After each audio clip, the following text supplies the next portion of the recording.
good. You set the mood.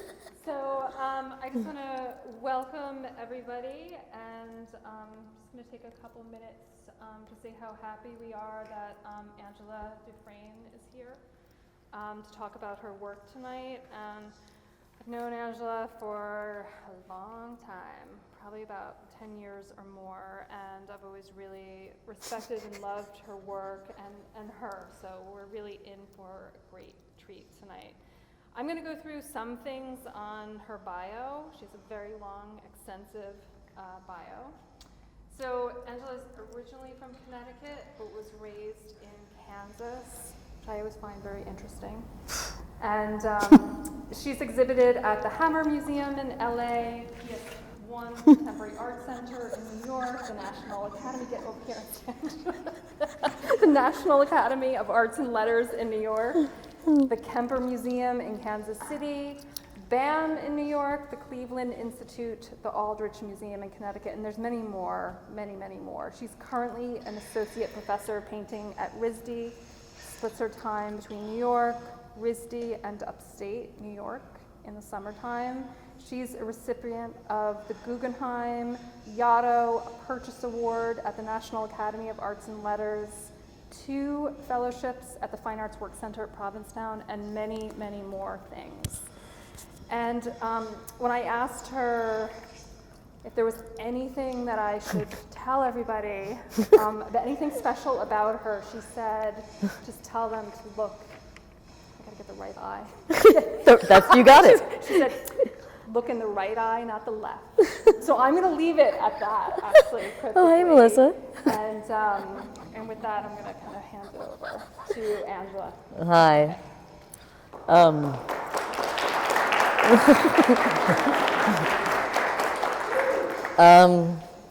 God, there's people that have, Melissa's seen me talk before, so that's like, hi.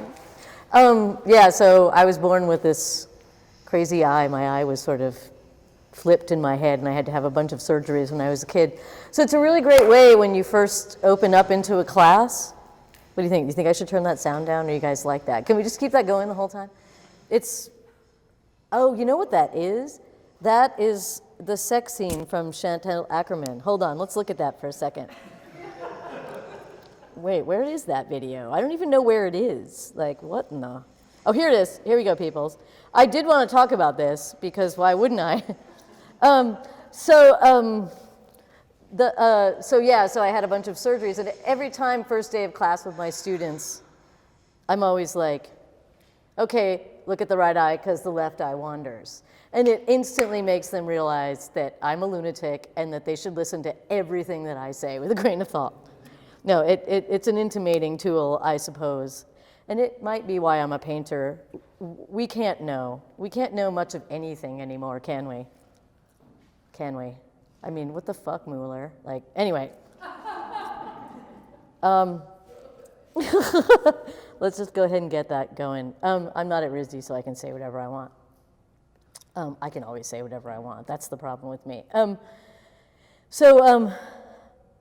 I start by singing? Okay, good. You guys see that, so that's stupid. It's not like a secret, but whatever.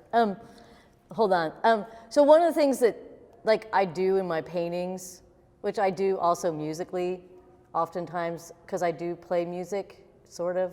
I'm like a pathological amateur, but I still think there's room for us punks out there in the world, as long as we're not making any money at it or something. Anyway, and so in that space where music gives me agency and tunnels in which to operate out of my studio from, it is that sense of actually combining myself with existing entities, and that probably, besides painting from life and trying to, and working with materials in an abstract or a depictive way, it's probably the most amazing kind of training I have, and I'm not going to contextualize it anymore because all that's fucking boring. Okay, so hold on a second. Lustmord. Does anybody know Lustmord? Come on, you guys. Do you know Lustmord? No? Okay, here we go. Did I lose the sound? Oh, here we go. I got it turned down. That's why.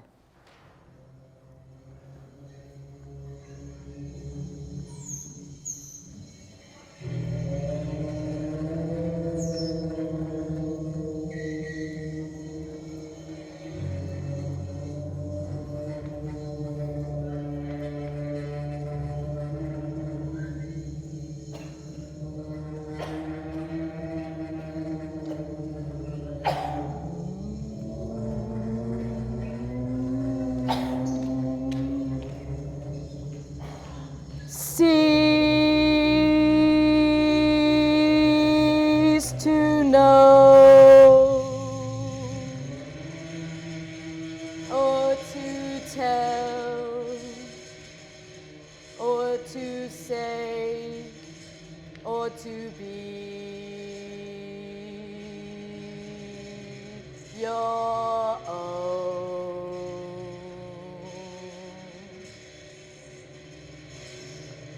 Cease to know or to tell or to see or to be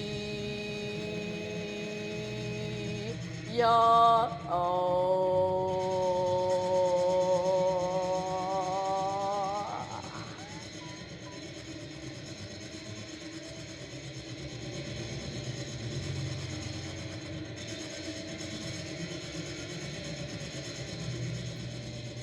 Have someone else's will as your own.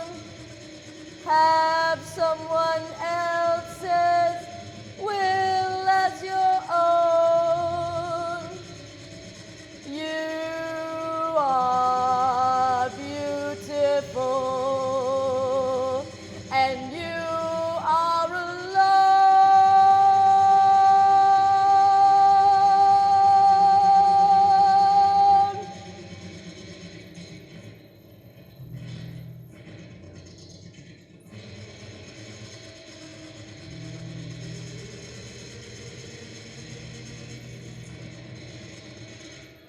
You are beautiful.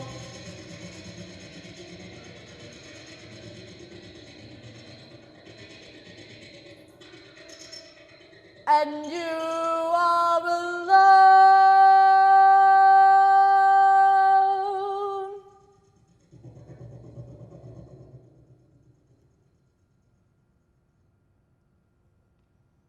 Okay, I'm done.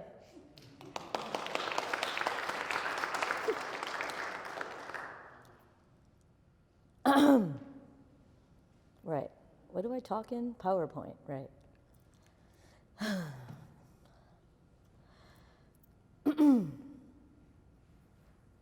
Yeah.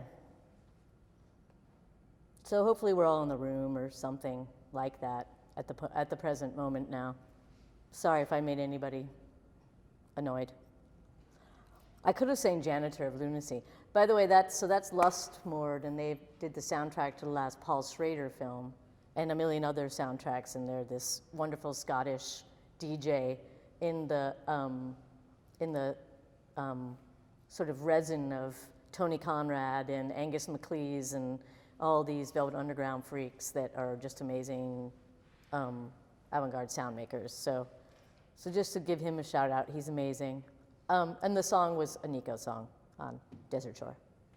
Right, so this is a painting of mine. Let's segue to that for a second. It's a sort of satanic painting of one of the maybe 30 or 40 portraits I've done of the great Italian actress Anna Mignani, in which I insert myself into film stills, very much the way I've inserted myself as medium passing through Lustmord and combining Nico. And I have an example of what I think gets that job done. That is, how shall I say? I mean, I'd rather talk about other people while I'm up here. I want to have a conversation about the paintings with people who have questions in the videos. I call this talk, Why Stop There? I've been calling my artist talk, Why Stop There, for a while. Everyone's like, why not make a point, lady, before we all walk out of the room? Fuck you very much. Not really. Because, you know, one of the things that's really important to me in my studio, in my life, is to keep my studio non-hermetic. So I'm constantly living vicariously and actively through all of these other interests in my work. So really pouncing in on existing objects in the world, whether they be film or political histories, of which anything by Pasolini or Anna Mignani fits into that for me. So you could call it like painting as research, as survival tactic. And that's all tied into a lot of these satanic images that I've been flirting with. I'm not a Satanist, by the way. I am what one could call a, I don't know, a sort of meta-Dionysian. Okay, so I want to play this little clip because this is my hero, and actually, so this is the drag queen Dina Martina. She's a total genius, and recently contacted me on Facebook and asked if she could buy one of my paintings. So I'm pretty much done. It's why I'm in this like weird mellow state right now, because I'm good. I've reached my desired audience and they want to buy. So it's like, oh! God, that sounds really good in here. I'm like, woo! Okay, anyway, this, to a certain extent, this film I'm gonna play articulates the ways in which I think about appropriation, which I think about appropriation as a kind of invocation and a kind of like radicalized sort of perverse participation in things, and also in the trajectory of people like Jose Esteban Muñoz as a queering the thing, disidentifying it from its original contact, redeploying, reconfiguring for better uses, okay? So it's where I roll most of the time, and I give my shouts out to my people before me who made whatever it is I'm doing out here in the world possible. Okay, so this is Dina Martina, and I thought since, I played this video sometimes before my talks, but I thought since the Mueller report we'd watch this, because basically the people who think that in any way, shape, or form obstruction of justice is not collusion have the personality that Dina is mocking in this video, and I'm all down with mocking. Grab everyone and tell them to bring their friends, because President's Day is here. Tell Mary to call Diane. Call Peter and bring him round. Remember the old gang from down the street? Call them too. Call everyone and hurry, because President's Day is here. Presidents, how they come about. We'll get a chair and sit right there and you will find right out. Way back east, I think it was in Washington, D.C. A bunch of men with fresh new pens, they signed a declaration. One got his wife to make a flag, not a cake to bake. One said, hey you guys, let's all wear powdered wigs. Then they told the wife to make the flag red, white, and blue. That's how they began this land for me and you. Ooh. Now we all get to shout out our favorite presidents' names. It's the funnest part, I think. It should be occurring shortly. George Washington. Abraham Lincoln.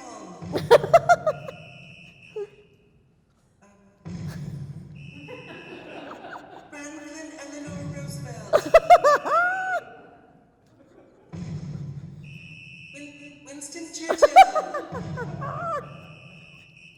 George Jefferson.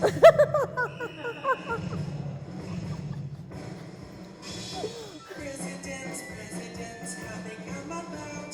We'll get a chair and sit right there and you will find right out. Way back when I think it was in 1493, a little boy who had no toys chopped down a cherry tree.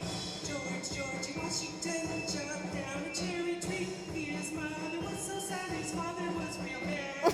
They gave his axe away to the girl who lived next door. Her name was Lizzie Borden, I won't tell you anymore. Presidents of the land, I salute you.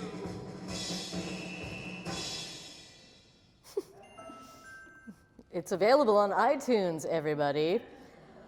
And so I think about this as why stop there, because inevitably as artists, but also as human beings, I think we're constantly in these states of conflicts where we're trying to either negotiate some irreconcilable, absurd relationship, whether that be the left and the right in all the places around here, or some asinine familiar situation, or some religious, whatever it is, class, the whole bit. Wait, America has class, you guys. Or else we are in some way commenting on that from the outside in a position of irony. And usually neither one of those positions are sexy at all, right? They're pretty much like a snore fest. in terms of like what it is that we can do to get people engaged in our work and to be having the conversations that actually are meaningful for them. And so in that way, it's like a false binary. It's like the Platonic structure of like, women are of the earth and irrational and are the womb to bear seeds for the men. And the men have the rational intellect and they can go out and make great things happen in the world because they are greater than nature. Oops, I fell asleep just saying that. Somewhere in between those things is a grotesque, a biomorphic, amorphic figure that is to a certain extent uncategoricable. Is that a word? No, but you get my point. It is not categorizable. To a certain extent, it is not stationary, nor is it tangible in the ways in which we understand the world. So when we look at Dina Martina clearly getting all up in Hannah Hawk's business with some trashy Hollywood, we see a combination of high, low, stupid, sexy, and rabid, feisty, brilliant political agency. All right?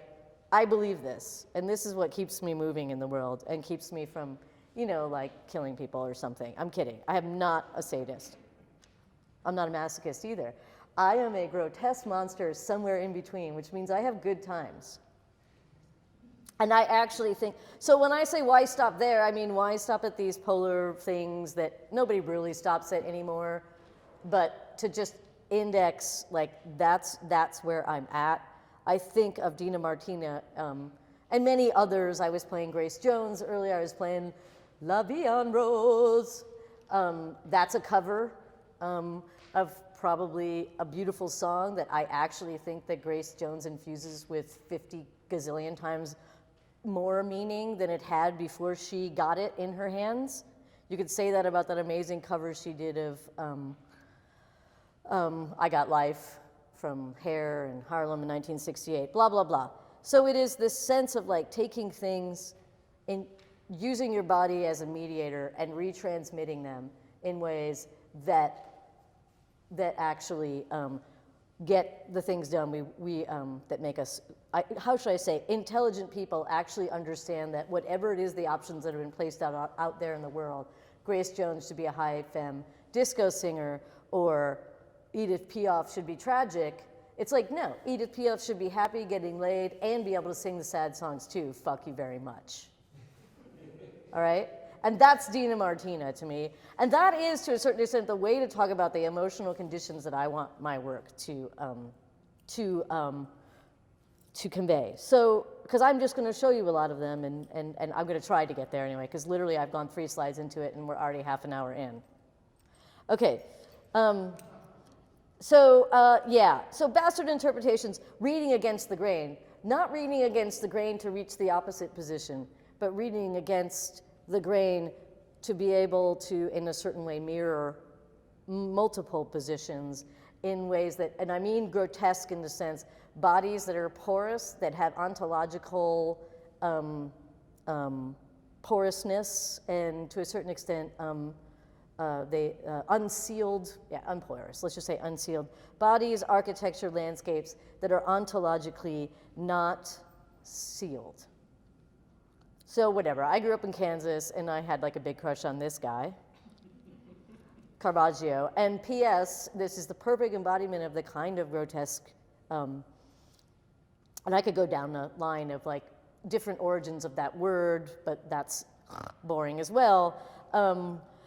Let's just say it is embodiments of opposing forces. So what always blew my mind and other parts of my body about Caravaggio, which is why I started this evening singing, was because I actually do think that art should have a visceral assault. I'm really into certain kinds of internet art, like I love, whatever, Oliver Lyric and people like that.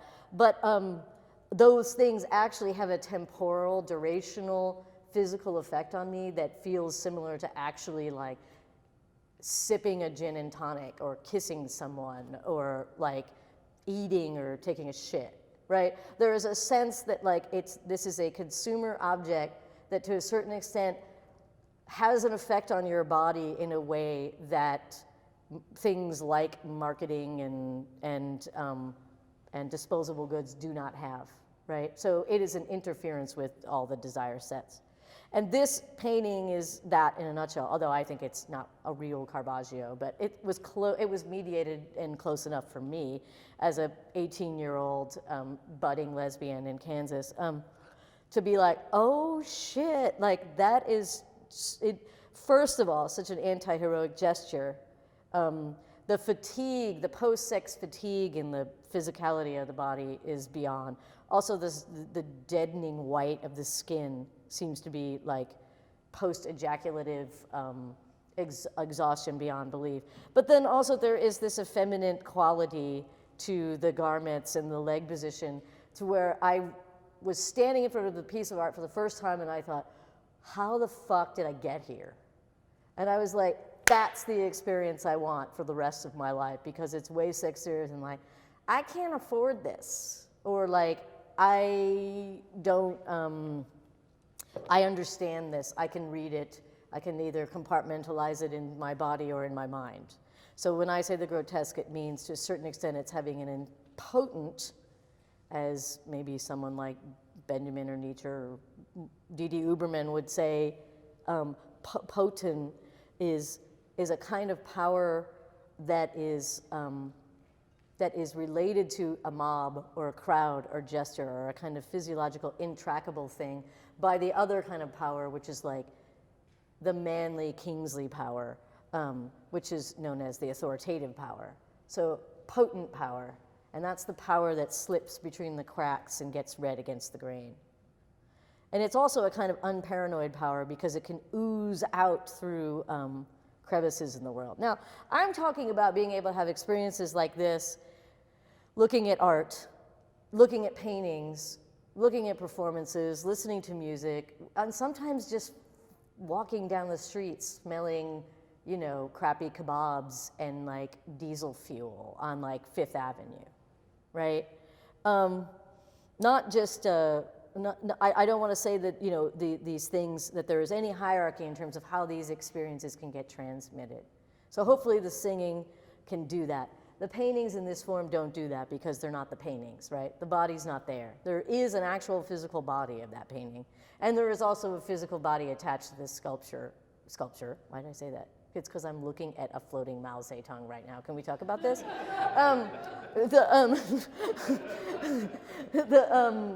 A person. There is an actual subject that is linked to this painting, and his name is Lee Ladaire, and he is a very old friend of mine and a total freak pervert, and also not. But he pushes up against those thresholds really well. And this is a portrait I made in dialogue with him in 2007, and it's up at the show I have now at the Dorsky Museum in New Paltz, which none of you will see, but thanks anyway for going. So yeah, Lee and I had been friends for a long time, and I'd curated Lee actually into like the first show he was ever in New York in Harlem, of all places. And you guys probably all know who he is, but if you don't, look him up. It's spelled like Lee, like Vivian Lee, because his mom was obsessed with Vivian Lee and named him after Vivian Lee's last name. So it's not L-E-E, it's L-E-I-G-H. Anyway, so we were talking, and so he was coming into my studio and sort of intruding on my turf, and we were having conversations, and to a certain extent, we were having a kind of like, maybe not a sadomasochistic, but certainly a call and response relationship, a dialectical relationship with like how he wanted me to represent him. And we landed on this scene from Tiarama, which is a film by Pasolini. So the first slide in this do connect, even though you got to stick with me. Sorry about that. It's my hair and my mind are echo chambers, okay? And my eyes too, for that matter. So it's hard to follow me. I have a hard time. But so anyway, this is Terence Stamp, and he's in Pasolini's Tiarama. He's this sort of dumb guy who wants to be an intellectual in the book, which is also called Tiarama. It's a beautiful book. And he seduces every member in the family by his sheer good looks, but also by his aspirations to be an intellectual. He is not an intellectual, very clearly in the thing, but nonetheless, he has these aspirations. And everybody has, and this is to a certain extent Pasolini saying, it doesn't actually take the great, powerful intellects to change the world. It takes a kind of innocence, a perverted innocence, to notice I'm always countering one side with the other. It's both. To change people's lives. So that's the father in the movie who's like a big corporate douchebag, basically. And Terrence, like, yeah, he gets down on him hard and heavy. And the guy leaves his job and becomes like a philanthropist. I don't even know. He doesn't even become a philanthropist. He just gets really depressed and wanders around and it has a pointless life, which he caused for so many other people. So a little glimpse of Pasolini here. Flesh and sky, oh maternal love, heartbreaking for the goal of bodies suffused with the secret of wombs. I don't have another line of that. I don't know. I mixed my slides all up. Sorry about that. Okay. That's an example of portraits, and this is too. This is like a, I don't know. It's like a 5 by 6 foot painting. This painting is actually up at Freight and Volume right now, which is weird because it's existed since 2017, but for some reason nobody showed it. So it's a masturbating, whatever. Demonic witch, I don't know what she is. It was collaboration between, and I say that with pride, because it was a conversation that started where I was painting my friend Maritza Renero, who is Puerto Rican, from Jersey City. Her parents worked in a cardboard box factory and bought a building in Jersey City back in the 50s. And we went to grad school together. So, we're very close still, and she came upstate, and I started painting this portrait, and she was like, I really wish you would put that weird rack thing over there, like put me standing in that, because like this pose is like really boring, and I want it to become a narrative. And I'm like, okay, and then I'm like, take your shirt off, and she's like, okay, and then I don't know how the masturbation part happened. It happened just as I was wiping it out, and I was like, oh, you're masturbating, and she's like, But then later on, I finished the painting when she wasn't there in the studio down in Brooklyn, and I added, which you can't really see because the light's flashing right on here, I realize now, I added a bunch of little elements like little slain, flayed animals and things like that that are based on nothing but my own perverted imagination, which I will stand behind. This is, to a certain extent, during one innumerable tawdry political crisis of late, in the access of panic mixed with unrequited love, I saw a flash of cockeyed utopianism in Gina Rollins, the great mother of Gloria. Her selfless, wrapped, hard-boiled cynicism made me wonder what it is like to worship the great mother, Magna Mater, earth goddess of the ancient Mediterranean world. Perhaps the members of her cult have an aspect of Gloria about them, or perhaps I'm drunk on cinephilia and should stop indulging a preposterous anachronism. That's a quote from an essay that's in my Kemper catalog by the writer William E. Jones, who is a sort of godfather of queer theory, mostly cinema theory. We became really good friends, and I'll show you some paintings that were based on him as well. I have some clips of Ulrika Altinger and John Kelly and Joni Mitchell. I'm not going to show them right now because we're not going to have enough time. But I am going to talk a little bit about my influence in cinema, which William and I bonded on. Back in 2007, I made this painting, which is 7 by 11 feet, and it's a cover of a still of the dinner scene from Cat in a Hutch and Roof. Now, one of the reasons why I make these paintings is to sort of like bridge allegiances between myself and someone like Tennessee Williams. It was also personal in the sense that I literally thought my mother was Liz Taylor when I was growing up. She had all the drama, all the psychosis, all the insecurity, and all the beauty. And so, and she was also the one, like Liz Taylor in this film, that told the truth to the idiots who were wandering around trying to delude themselves. So this is called Delusional Dinner Party, and it's basically a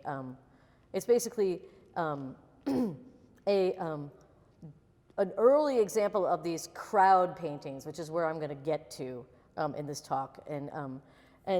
I'm really interested in the crowd as an engine, as a force, as a gestural, and to a certain extent, a grotesque force to kind of to confound. I mean, it's sort of like going back to Canetti or Deleuze, this idea of like, or Freud in that way, of a crowd of people that, to a certain extent, through a kind of corporeal momentum, create both negative and positive things, but a kind of resistance or a rising up of their desire, which to a certain extent is a kind of art that I think all artists play with.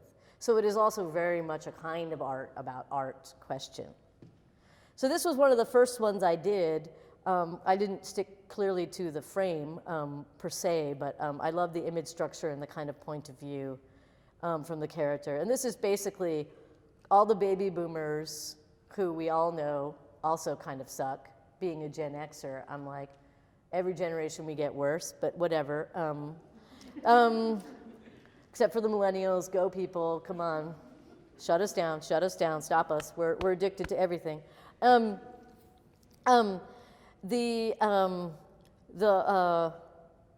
sense that the Gen Xers are searching for a kind of individual freedom and expression, and they're trying to the baby boomers, and they're trying to articulate a kind of non-materialist way of being in the world. And the father's like, fuck you, I built this country, and and he's like, we're the great generation, and you have to be, a perfect human too. And of course, we know how that works out. So I was just really interested in that because then I'm the next generation of that, and I had a shit show with my family. I mean, this could have been one of my holiday parties.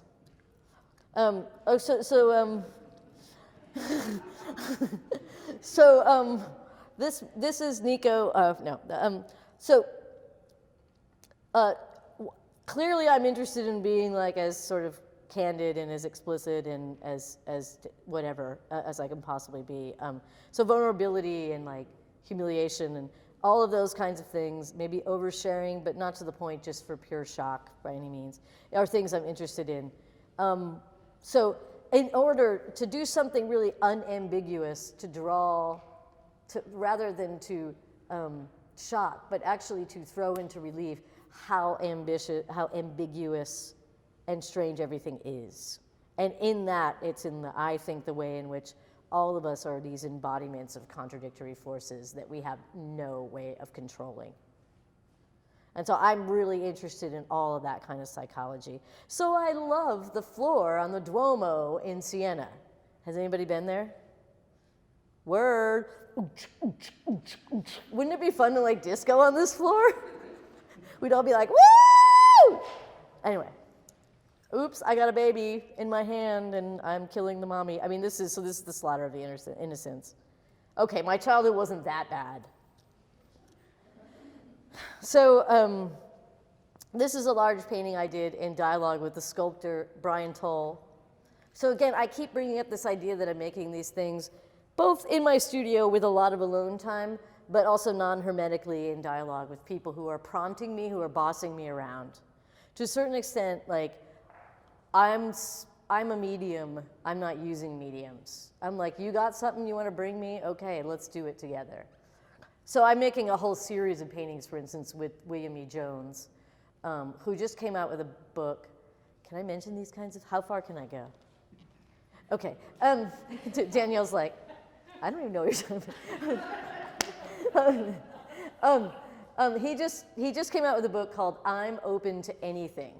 And it's a book, it's a story, it's a fictional book. It's the first book of non-theory or historical research that he's made. That's the history of fisting as a counter gesture to the development of neoliberalism. And it's really, really beautiful. And it's not actually graphic and gross at all. not by any means. So anyway, I am making paintings that I'm jokingly calling Angela Dufresne as William E. Jones's painting bottom. So, I mean, come on, that's funny. So this is a painting I did as Brian Toll's painting bottom. So he's the sculptor who made the, although I wasn't calling it that when I made this in 2014. I've grown since then, or I've shrunk, I don't know. But, so this is a 7 by 11 foot painting, a studio painting. Brian was like, make an interior, make it as though it's like a studio. You've been obsessed with reading about Courbet, and I do enactments like Courbet where I fly fish, and I catch flies, and then I catch fish, and then I bring the fish home and paint them like Courbet, but I'm all like dagger dandy painting them, and I'm like down with that. Anyway, and if anybody else isn't, oh well. And so then, is this bad? So anyway, so Brian said, I want you to make the studio interior, but I want it to be, you always have TVs and films going, and there's always a bunch of people coming through my studio hanging out, you know, but put Truman Capote on the Dick Cavett show in some of the TV screens, and crowd it with a mixture of your art and whoever it is you want to put in there. So like, this is like my art dealer forever, Manya Bro. There's a lot of riffs. There's no epically important political figures like there is in the Courbet's 17 years, the real allegory. I'm sorry, but do you come up with a better title than that even to this day? I don't think so.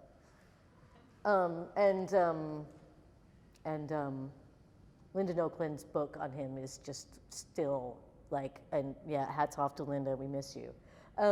Such an important feminist read on an artist like Courbet, who can come off sometimes as like such a dude, and such a cheeseball, and sometimes he is. And you know what? Good for him. Anyway, so this is my riff on that. But this is when I basically started literally, because I was thinking about bodies that are contradictory in the way in which they articulate themselves in affect, in like just this kind of the male figure on the stand as this kind of like spread eagle, like the Courbet, but it's a guy from a Fassbinder movie. I mean, all the references you don't have to get, but ideally you feel the resonance of them. So rather than having some like important politician or the woman who is just come in, the homeless woman in the painting that Oakland wrote about so much, I've got this sort of Black Phillip goat character that reoccurs all throughout my thing, which is just basically me trying to exercise the Catholicism. Right, okay. Now I'm gonna play you guys another video. You ready? So this is a video that articulates, I think, the, oh wait, I have a nice quote that I always read. I'll read it. This is by the Belgian situationalist, Raoul Van Yem. But what's cool about it is it's not cocky and bitchy like Guy Debord. It's just like, yeah, let's get this. Okay, so here we go. My friends and I wandered into the Place de Justice in Brussels. The building is a monstrosity, crushing the poor quarters beneath it and standing guard over the fashionable Avenue Louise, of which someday we will make a breathtakingly beautiful wasteland. As we drifted through the labyrinths of corridors, staircases, and suite after suite of rooms, we discussed what could be done to make the place habitable. For a time, we occupied the enemy's territory.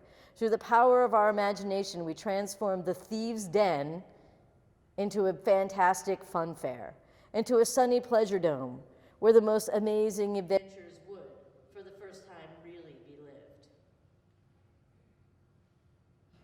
So, that's disidentification for me. And so is this in some way. So these are two songs. The first one is Amandul. It's like a hippie, krautrocky band. I think there was an English person in that band. Maybe Melissa knows. Anybody know that band? Nobody knows Amandul?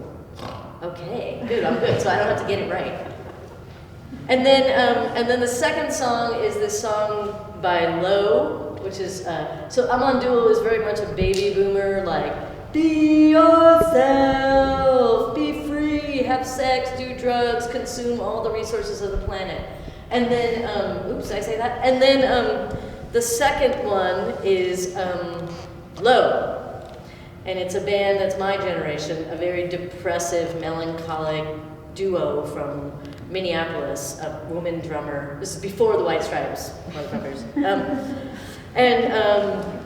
And a drummer, and then a guy.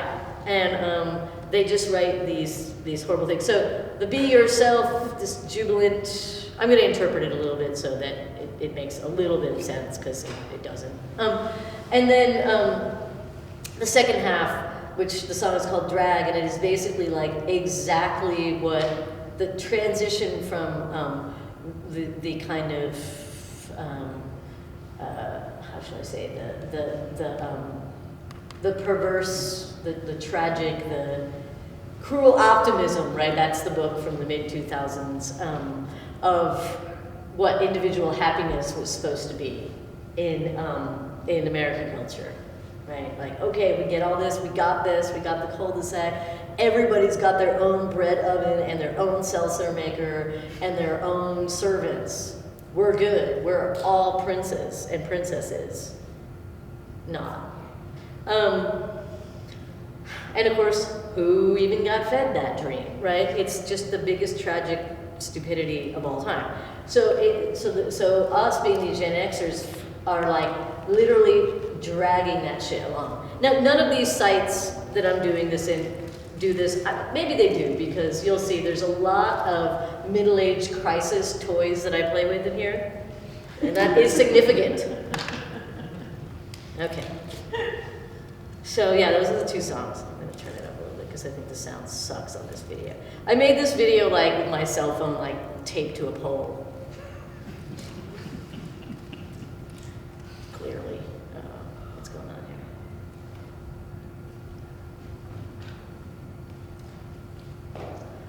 here? Oopsie.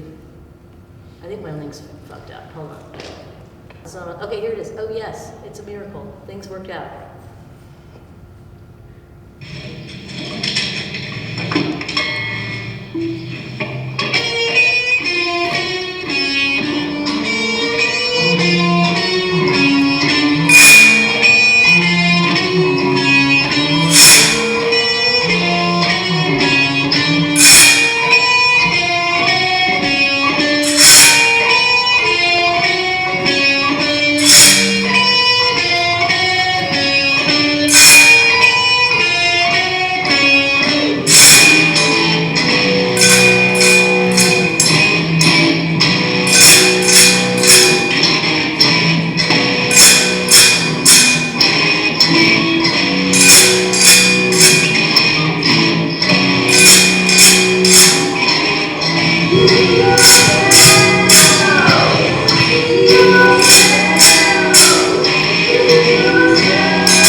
they're okay.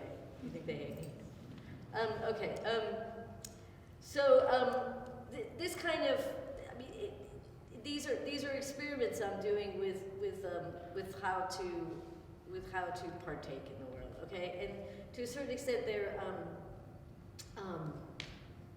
they are like what Van Yen says about going into those spaces in those important buildings and trying to make some kind of irreverent sunny pleasure dome out and have fun in the spaces for the first time. There also is, to a certain extent, an element in paintings like this that have to do with that sunny pleasure dome being deeply ensconced in, believe it or not, rigorous craft. So draftsmanship, the ability to think on my toes as a painter in really quick and million decisions per second ways. So a painting like this, which was done, this is of Jane South, who's a good friend of mine. She runs a program over at Pratt, was a painting that was painted from life in combination with this scene from John Cassavetes' Love Streams, which is a film I'm like a little obsessed with. I go back and forth between that and Gloria, which I spoke about before. Gina Rollins is like a guide. She's like a mentor to me. She's like somebody that I collaborate with that I never met, in the sense that, and in terms of craft, and I think about this with someone like Dina Martina, and to a certain extent, even what I'm doing in those videos, even though the sound is horrible and the song is falling apart half the time, they're actually really kind of hard to make and get right and bring together in any way that makes any sense. This ability to combine millions of moments into a pressure-cooked single moment. And that is, to me, what painting is. So when you think about Greta Garbo's face, or that actress, the Russian hit woman in Killing Eve, who I'm obsessed with, who can do things with her face that index 30,000 different feelings in a second.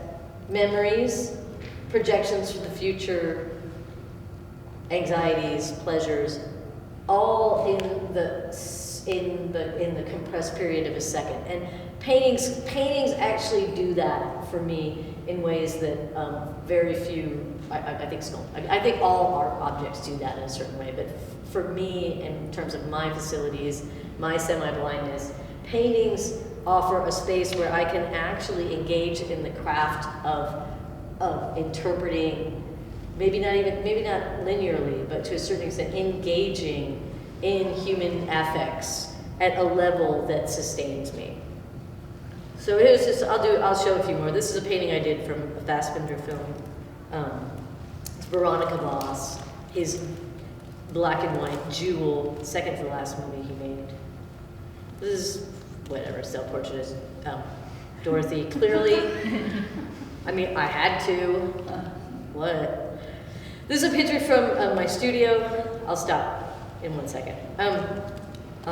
These are some portraits that are up at the Kemper. I really like the deal that there was this, these two cis cuties, one super butch, one super crunchy, around this wonderful former student of mine, Kendall Riviera Lane, who wanted to pose as this painting, which I thought, interestingly enough, echoes, or maybe this echoes that. Where does the echo chamber begin and end? I can't know. It could be here with this Barclay Hendricks painting. This is what Kendall sent me this. Like, wow, you completely echoed that Barclay Hendricks moment. So this way in which, and this is where I'll stop, this way in which, like, as artists, we're, you know, at this moment, we're picking up and sort of like gaining tractions from all of these historical gestures and moments in time and these sort of objects that are images that are transformed, that are transmitting around us at all times. And our job is to kind of sort of like grab them and place them down in a moment in a certain kind of configuration. And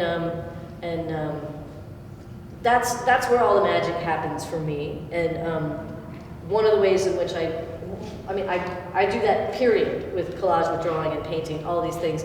But one of the ways in which I have been working really hard in the last 5 years to expand my practice, and it's also made me a much happier person, is to hermeticize that. As a painter, and painting has always been, until modernism, a very non-hermetic practice. A practice based in commission, portraiture, blah, blah, blah, and all that stuff. I'm not romanticizing aristocratic engagements and paintings by any means, but I love the idea of picking that up and using it as a, whatever the hell it is I am right now in this moment, as a model that's can be useful. So I guess I should stop there because it's 6. I have like an hour, right? Yeah, and we will ask. I'm sure you'll ask lots of questions. We have so many questions. I'm sure there's a lot of problems with everything I just said. I'm sure. Here, let me put that up there. Say something I don't like. What? Say that again. I'm just kidding. I'm just like, if it, she's all bloody up. Yeah. So, just jump right in. Don't be afraid.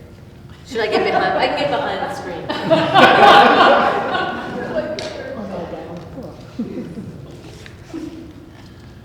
Do you guys just want to see another video? Oh, yes. Yes? Did you start as a painter initially and then add in other videos that were expanding your practice? Oh God. So I started painting like at 14 in Kansas, and I think it was, actually, I remember really when I started painting. I was in 2nd grade, and I was like in the hospital with some horrible case of strep throat. But my mother was crackers and kind of suicidal, and my father was like a 50s dad, just kind of like dude robot, and so like they gave me magic markers to like in the hospital while I was like sipping ginger ale and like trying to not have a fever and it was this whatever. So this is so Freudian. It's so like classic case, like, oh, this person can use this as a, what's the Freudian term for it? Whatever, escape, to sort of cantilever myself out of the situation, which wasn't even that bad. But still, when you have this need to speak in ways that the social situation that you're in, and that's why I'm interested in these crowds and these paintings, and there's so many more of them. Let me pull another crowd up. Here's another crowd. Oh, this is a sexy crowd. Not a big one, but enough. It's so funny that the lights are flashing on the screen. Could you guys see any of that? Anyway, this idea that through the crowd, like things that need to get said, and this is fundamental to like almost all the analysis of crowds that are happening. So I'm really working on paintings that will be seen in the fall. Well, that's better. Good thing we fixed that right in time. I don't care. That will be a lot of crowded paintings, and it's all going to be about that. It's all going to be about these kind of like uprisings, these porous social exchanges, these sort of like, again, these ontologically unsealed bodies that are both part of the architecture, part of the environment. They index fashion, and the fashion is, to a certain extent, assuming them, and so on and so forth. And intergenerational in certain ways of displaying that are non-hierarchical and unparanoid, but still very problematic. Because how else could it be? But anyway, so I think I was very dissatisfied as a young person, and I wanted to say a bunch of shit, but I couldn't. And so I started drawing these things in the hospital. I remember going back to school the next week, and they were like, "Oh wow, these are really cool." And I don't know, they were like record album covers from Black Sabbath. It was like like black landscapes with like crows flying around and stuff. Like they were awesome. I should just make those. Oh, it's kind of like that. Anyway, so clearly I don't believe in landscape. But anyway, that's a whole other conversation. But then in high school I started painting, and I had a really great high school art teacher who saved my ass. sent me to the art institute and got me painting from life, which is why I always paint from life, as does Melissa Brown. So you can listen to me and her. We both say that. She's like, don't equivocate yourself. I have a question. Uh-huh. Where can we see these crowd paintings in the fall? Oh, yeah, at Yosemilo. Okay. Yosemilo Gallery. In, And there was a ton of them at the, in New York. oh, When's so- that opening? We're not sure yet, either September or October. That's an easy question. and then my harder question Oh, is thank you. more of a question or more of an observation, but you know, I really respond to you talking about how all these references kind of come Mhm. and you finally pin them down in the painting. Mm. And one thing that I've actually always enjoyed about looking at your painting is how everything really feels like it's always sliding around, Yeah. just in the way that it's painted. Mhm. But I was curious for you in making them, like, at what point does it coalesce into sort of an idea of things? Like, are all the things coming into it? Like, do you start with sort of an idea of a film still, and then all this other stuff comes in, and then it evolves? Like, what is that process like? Well, of late, it's interesting, because so you can see how much longer I could have gone, that's how bad I am. It ends with this. Tweet this, asshole. These paintings are all, so these are drawings that, okay, so this one's a good one to talk about, actually. So this is called the School of Gina Rollins. And I literally invited my grad students from RISD up, four generations of them, like 40 of them, only like 15 of them came, thank God, but up to our house upstate. And I thought, because like if I'm gonna paint about these crowds and like, you know, I mean, it's not like I'm hanging around showing my genitals to my students. Let's be clear, that's not my MO. Vulnerability, not abuse, you know. But I mean, although they probably all see my tits because all of you have. So, oops, I just contradicted myself. But anyway, but clearly that is not a sexual gesture, right? That should be obvious now. We're all on to something else after that conversation, or we should be, I think. So I had everybody come up and we screened movies on our back patio and lit bonfires. So there was a whole weekend of like engagement before this happened, and then lots of photos, lots of people making comments, lots of other people playing music, movies. None of them that were as good as mine, but anyway. And then I made a bunch of drawings, and I settled on this one for this painting. So I actually I do a really elaborate drawings now, like actually in charcoal, like old school, like planning. And I let the whole subconscious-y stuff kind of ooze out there. And then by the time it gets on the canvas, it's already weeks or sometimes even months or even years later. I'll be picking up a drawing and riffing on it, and I don't know what I'm gonna do with it. So one of the things I've been doing of late, if I can find one of these paintings, I don't know if I have one in here. I don't actually. Well, this one kind of. This one definitely. This is called For Gina.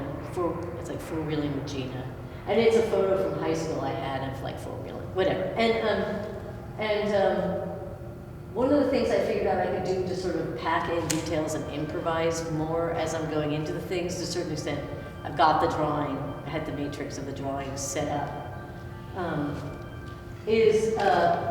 as I'm making my way across the painting, I am doing that thing, that automatic drawing thing, where I lay in something that I'm responding to the drawing, and if I see something else come up, I just paint that instead.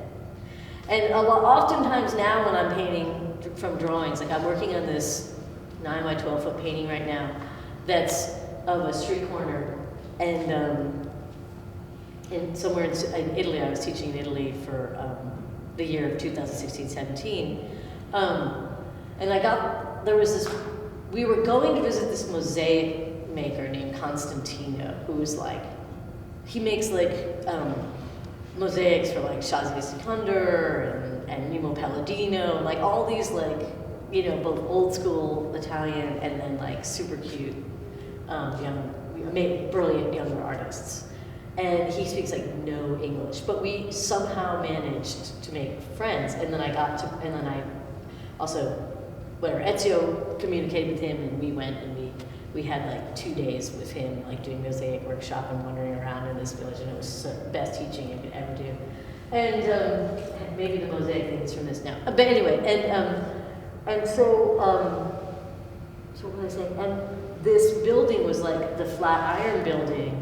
And I'm super interested in architecture in terms of how I can place bodies around it. I mean, it's like the way that circulation flows in architecture, like in just like the way that it articulates power, but also just like, to a certain extent, like sometimes just really beautiful, ingenious design, you know? And the way that the social gets arranged in these spaces, like, fucking makes me so giddy happy. So this was like a triangularly ending building that also had an uphill. So it was like the Flatiron, but like this, with an uphill space.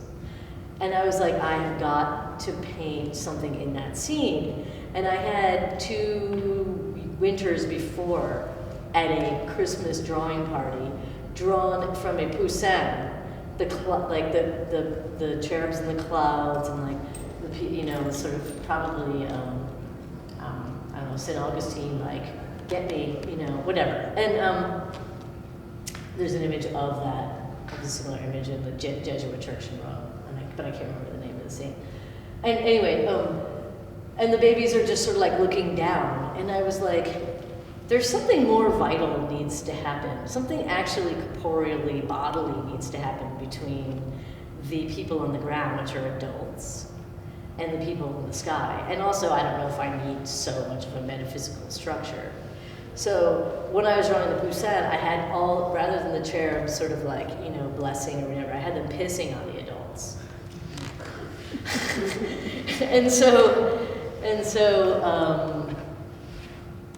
But I wanted to do, I could pull it up, but one of the paintings that William B. Jones told me to make was, hold on a second, I'll pull it up, was a movie theater painting. And hold on, I can get to it in 1 second. And it was connecting me to the American, like the Ashcan and the American social realist painters, like Archibald Motley and stuff like that. And I was like, what I really want is to do that painting. This painting is completely insane. I'm sorry. Like it doesn't make a lot of sense, but it actually does when you're in the presence. But on this screen, it looks illegible, but it's not. So within each, like if you get up on it, there's all this tightly drawn stuff in it, but that you can't see on this image. And I'm doing that very purposefully because I only want the painting experience to exist in the paint. I literally made these paintings that you can't share on Instagram. The only way you can share them on Instagram is in details. Anyway, that's just an aside. And so, I mean, I'm on Instagram. I'm not like against it, but I'm also like trying to figure out a way to make experiences that can't be had there. So anyway,